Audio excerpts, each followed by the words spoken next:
একদিকে ভারতের জাতীয় পতাকা এবং সংবিধান হাতে আন্দোলনকারীরা, আর উল্টো দিকে সশস্ত্র দিল্লি পুলিশ, মাঝে দুস্তরীয় ব্যারিকেড। এই মুহূর্তে রাইসিনা রোডের ছবিটা ঠিক এইরকম।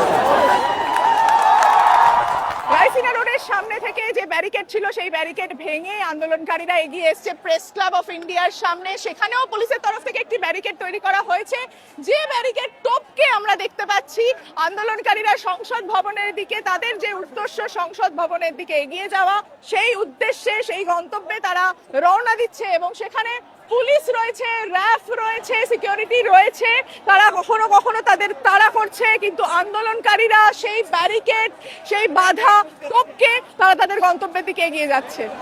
প্রেস ক্লাব অফ ইন্ডিয়ার সামনে থেকে যেই মুহূর্তে আন্দোলনকারীরা এগোতে শুরু করেন এবং জমায়েত করতে শুরু করেন, টিয়ার গ্যাস, সেখানে পুলিশের তরফ থেকে কাঁদানে গ্যাস ছোড়া হয় ভিড়কে ছত্রভঙ্গ করার জন্য, এবং বেশ কিছুটা ভিড় এই মুহূর্তে ছত্রভঙ্গ হয়ে গিয়েছে আমরা দেখতে পাচ্ছি, কিন্তু তারপরেও বহু আন্দোলনকারীরা সেখানে দাঁড়িয়ে রয়েছেন।